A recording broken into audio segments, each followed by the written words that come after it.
Righteous Felon Craft Jerky is the official jerky of BellyUpSports. For over a decade, Righteous Felon Craft Jerky has led the American meat snack revolution by concocting delicious, adventurous, U.S.-sourced jerky recipes for uncompromising carnivores across the country. With 15 different flavors to choose from, Righteous Felon has all jerky lovers covered, and by using promo code BELLYUP, you will get 15% off your purchase at RighteousFelon.com. Do your taste buds a favor today and rip into a bag of Righteous Felon jerky. There is a rebrand for one of the oldest teams in not only NWSL history, but in U.S. women's soccer history. And that is the Chicago Red Stars, who have finally rebranded their team as once the Chicago Red Stars to now the Chicago Stars. I like it. I'll be honest. I like it. It's simple.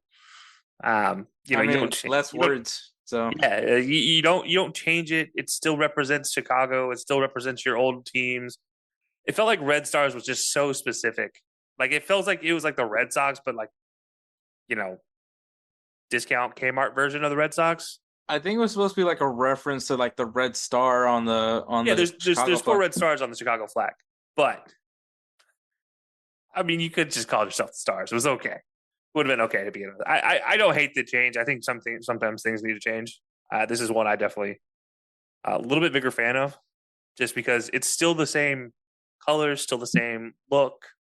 The biggest difference is it no longer just says Red Stars, which I don't know. Maybe there's some kind of like connotation back to the old USSR that I don't know about, that it could be relating to by Red Stars. But yeah, I just stars just make sense. You live in the Great Lake area. You see the night sky, you see the stars in the sky. I don't know, maybe you just want to dream of being a superstar one day, and yeah, it's like being part of the Stars. Like, there's just so many easier ways to relate this team name now that it's the Stars and not the Red Stars. I do like it. You got to kind of keep up with some of these new team names that are getting a little more catchy, a little bit more superstar style of names rather than your old New York, New Jersey, Flash or whatever they were. Was that what they were? Western New York Flash at one point in time. It's yeah. So I don't hate this by any means. I think it's pretty cool. And they did a great job with the press release for it.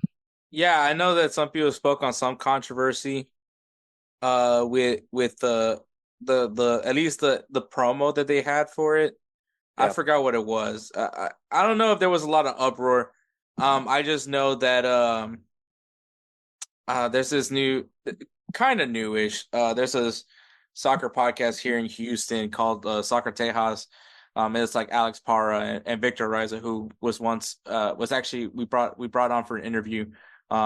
He used to be with the Striker Texas, which I think that is no longer. I don't know what's going on there with that. But I just know that he's now doing that project with Alex Parra, who's a very big name as far as the soccer community goes here in Houston. And they were talking about, I guess, like feeling like the ad wasn't necessarily like putting more emphasis to women's soccer, which I don't know. I didn't watch the at least the promo for it because, I mean, no offense, I just don't watch the NWSL like that. I watch it when I can. I watch specific matches.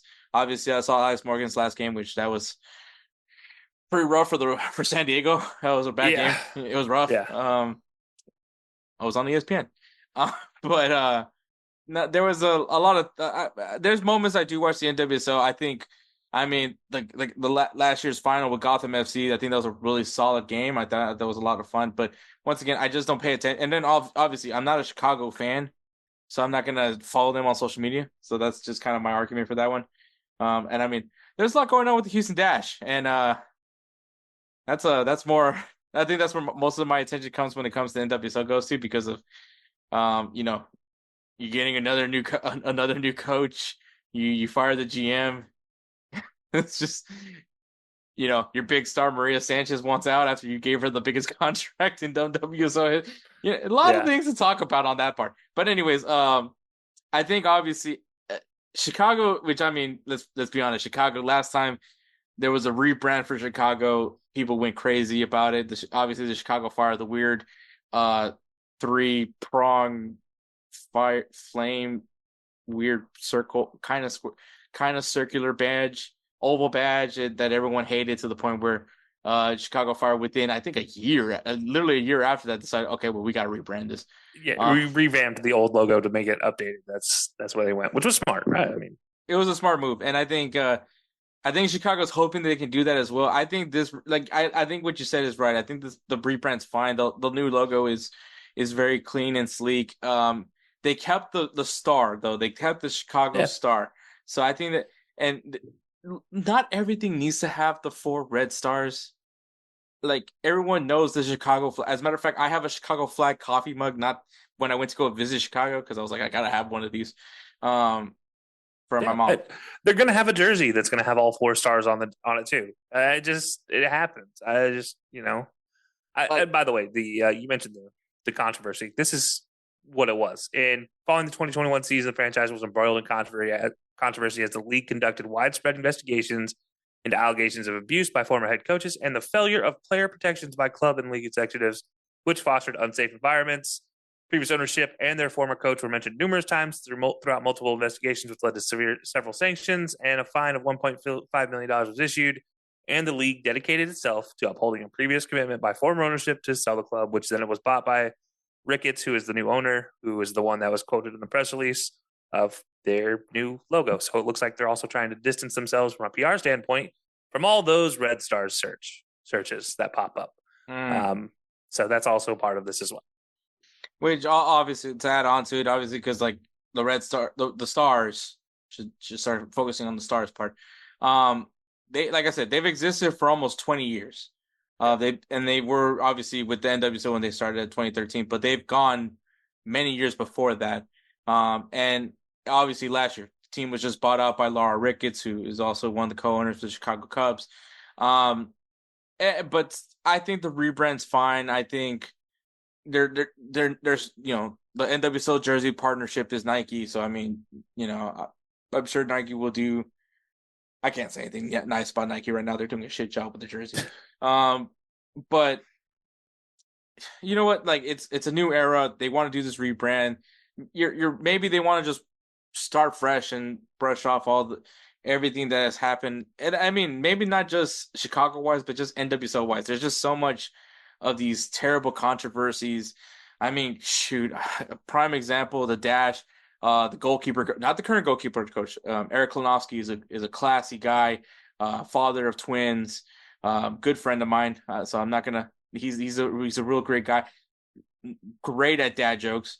But the goalkeeper coach before him, he actually was told to step away from the Dash because he was unfortunately dating a player, not on the current roster. It was the player has been away from the team for a while, but he was dating her while she was playing there. They were dating while he was as a coach as well. So it's just a lot of messiness. Yeah, I mean, we can date this back to the WPS as well, where I mean, there was the entire Florida franchise, which was a mess. There was the GoDaddy. It was the GoDaddy franchise that got bought out, rebought out, bought out again, and never played another game. And Magic Jack is where I think they finally finished as, which is where Abby Wambach played for a while. Then you have the NC Courage back when they were, that was not too long ago in NWSL and all of that. It's been tough for women's sports, especially the NWSL, WPS, insert women's league in America here. And it feels like a lot of these franchises finally have secure footing now in the NWSL. And so now we're seeing kind of a cleaning of house, if you will. I think it's good for the future of the NWSL and things like this. We're going to see more of it. Would not surprise me to see a few more franchises like this make these changes. Looking at you, Kansas City, now the Kansas City Current, which I think is a great rebrand for them as well. Also having a women's soccer specific stadium now. Gotham FC is rebranded from the Western New York Flash, like I mentioned earlier. Used to be New York, New Jersey FC or whatever it was then. And then, so yeah, you're seeing small rebrands here and there. And I think it's just better for the NWSL as a whole to see something like this where the stars are now kind of stepping out of their own shadow and trying to make a new light forward. They're getting equal pay contracts as far as like the percentages and everything goes. So it's worth now. All right, now go build your own legacy is kind of what this feels like. And I think it's a good thing. Everybody wants to build their own legacy and leave a lasting legacy. So no need to tarnish it by the mistakes of some messed up people from before. Yeah, and I mean, obviously, Chicago has always been a very progressive city. And obviously, Laura Ricketts, I believe, is the first openly gay MLB co-owner as well. So I think, and I'm not saying that that's like me, like I'm not trying to say that like there's a connection to that, but I'm just saying like there's maybe this is a good start for the Stars. Sorry, and so I think that we'll see how it progresses on. But I think a lot of NWSL team is going to want to try to move on from just a very rough period of time that not just, and then, like you said, going all the way back to even the early years of women's soccer leagues here in the U.S. of trying to push forward and trying to make this a safe and inviting league and a better league. And I think, the better part has definitely been pointed out because you have a lot of stars in the women's game that play in this league as well. And I know England with the Women's Super League is trying to compete with that. But I something about USA when it comes to women's soccer just seems to be kind of like our NBA is here, as far as women's soccer goes. But hopefully hopefully it continues to be better. Hopefully we start hearing these controversies. I just want to finally just be able to watch it, like look at NWSL news and just not see things about enjoy shady ownership. enjoy the soccer that's being played and not because there's a lot of statements being made right now, and I think it's going to continue being made until things get fixed, right? And I think that that's going to be the part that we need to see first. But yeah, But I like the Stars rebrand. I can't wait to see how the kids look. I think the color scheme is going to be really nice. So we'll see how it all pans out for them. I was a big fan of that navy blue with lighter blue and red. I think it's a good combo. Which I think represents the lakes. I think the flags and the lake and Chicago knows how to connect to Chicago. I'm just gonna say that.